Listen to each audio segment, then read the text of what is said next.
तरफ NEET exam में धांधली का मामला काफी गरमाया है। साथ ही यूजीसी नेट एग्जाम में गड़बड़ी की आशंका के चलते उसे रद्द भी किया गया। गुरुवार को गोपेश्वर में सभा में सीएम धामी ने नकल विरोधी कानून का जिक्र किया और कहा कि पहले राज्य में नकल का अपराध होता था, लेकिन हमने देश का सबसे सख्त कानून बनाया, जिसका परिणाम यह हुआ कि आज युवाओं का पारदर्शिता के आधार पर चयन हो रहा है, उसे किसी सिफारिश की जरूरत नहीं। पता है उत्तराखंड में जो नकल का अपराध होता था, हमारे बेटे बेटियों के साथ लगातार उनकी मेहनत पर कहीं न कहीं उनकी मेहनत के साथ न्याय नहीं होता था। हमने उत्तराखंड के अंदर देश का सबसे सख्त नकल कानून बनाया वाले, जिसमें हमने उम्र कैद तक की सजा का प्रावधान कर दिया। आज इसका परिणाम है कि हजारों हजार की संख्या में आज ऐसे हमारे परिवार के बेटे बेटियों को अनेक अनेक विभागों में नियुक्ति का अवसर मिल रहा है। पारदर्शिता के आधार पर उनका चयन हो रहा है।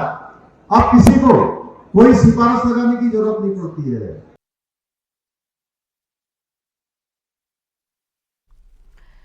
मुख्यमंत्री पुष्कर सिंह धामी धारचूला से गुंजी पहुंच गए हैं, जहां पर कल गुंजी में आयोजित होने वाले अंतर्राष्ट्रीय योग महोत्सव में हिस्सेदारी करेंगे। इस दौरान मुख्यमंत्री के साथ केंद्रीय मंत्री अजय टमटा भी मौजूद रहेंगे। साथ ही चाइना बॉर्डर के करीब 10,000 फीट की ऊंचाई में पहली बार बड़े पैमाने पर अंतर्राष्ट्रीय योग महोत्सव का आयोजन हो रहा है।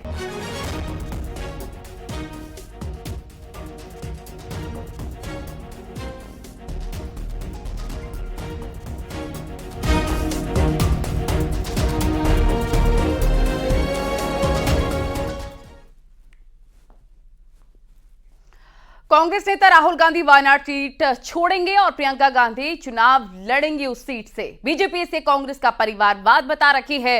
बीजेपी का कहना है कि यही काम हरिद्वार में कांग्रेस नेता हरीश रावत का परिवार कर रहा है। इसी पर देखिए रिपोर्ट।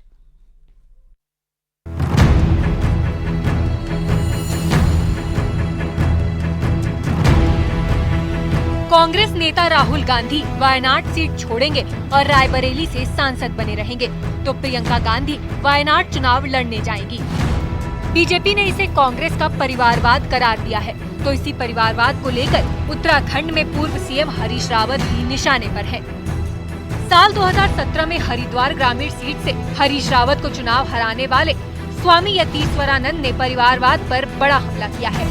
यतीश्वरानंद के मुताबिक हरिद्वार ने इस बार हरीश रावत के परिवार को सिरे से नकार दिया है, इसलिए ना बेटा जीता ना खुद जीते और बेटी की सीट से भी बेटे को वोट नहीं मिले, इसलिए अब परिवार का कोई सदस्य नहीं जीतने वाला।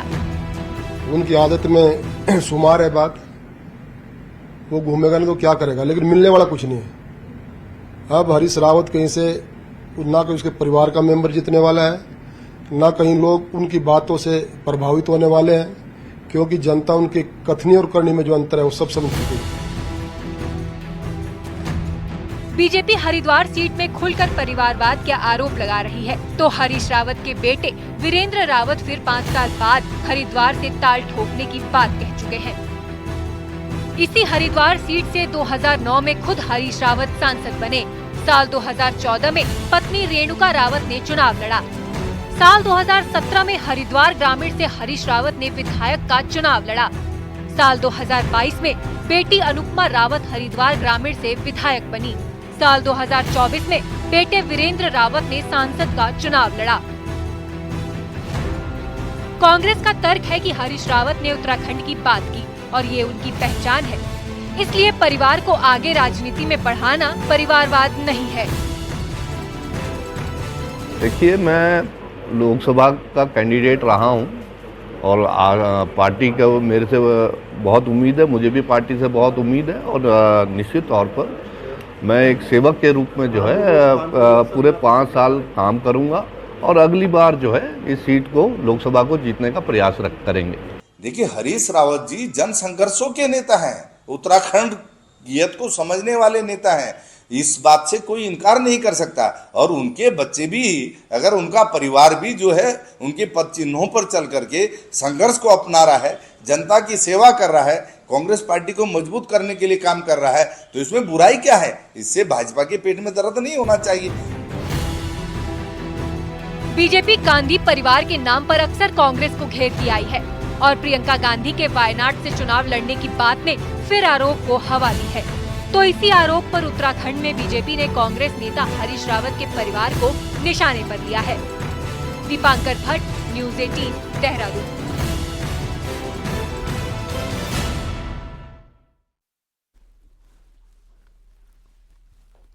रामनगर पहुंचे हरीश रावत ने बीजेपी नेता यतीश्वरानंद के परिवारवाद को लेकर आरोप पर कहा कि मेरे बच्चे 10 साल से राजनीति और सामाजिक जीवन में हैं। यदि वो सक्रिय राजनीति में आते हैं तो इसे परिवारवाद नहीं कहा जा सकता।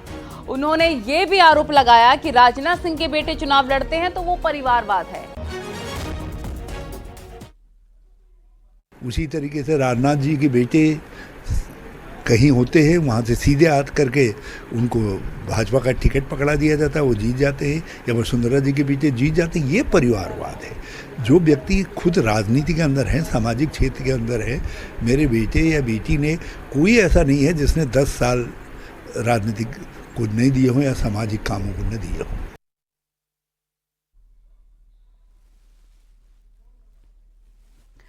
ऋषिकेश बद्रीनाथ राष्ट्रीय राजमार्ग 58 पर देवप्रयाग में साकड़ी धार के पास एक कार को टो कर रही टोइंग क्रेन कार समेत खाई में जा गिरी। बताया जा रहा है कि हादसा क्रेन की ब्रेक फेल होने की वजह से हुआ, जिससे क्रेन और कार दोनों खाई में जा गिरे। हादसे में 4 लोग घायल हो गए। इसका एसडीआरएफ और पुलिस टीम ने रेस्क्यू किया है। 2 शख्स कार में और 2 क्रेन में मौजूद थे।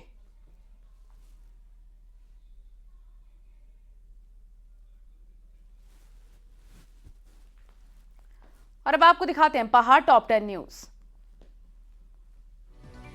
पौड़ी में पेयजल संकट से जूझ रहे लोगों ने पानी के बिल में कटौती की मांग की। लोगों का कहना है कि जब कम पानी ही नहीं आ रहा है तो बिल में भी कटौती। जब पानी ही नहीं आ में खोली गई शराब की दुकान का विरोध शुरू हो गया है। गांव की महिलाओं ने धरना प्रदर्शन करते हुए शराब की दुकान बंद करने की मांग की। बागेश्वर में बारिश के बाद कई जगह सड़कों पर जल जमाव व करुड़ में एक गौशाला और मकान भी खतरे की जद में आ गए।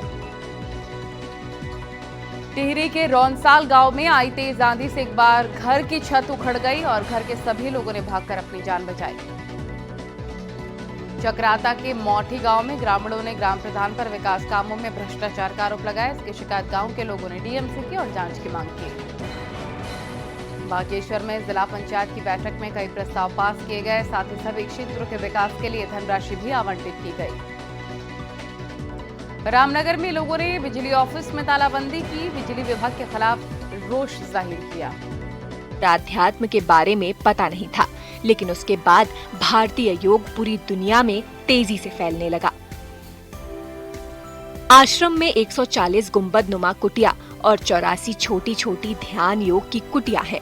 पूरे विश्व में ऋषिकेश अंतर्राष्ट्रीय योग नगरी के रूप में जाना जाता है और 84 कुटिया वो जगह है जिसने विदेशों में भारतीय योग को पहचान दिलाई। न्यूज़ 18 के लिए ऋषिकेश से आशीष डोभाल की रिपोर्ट।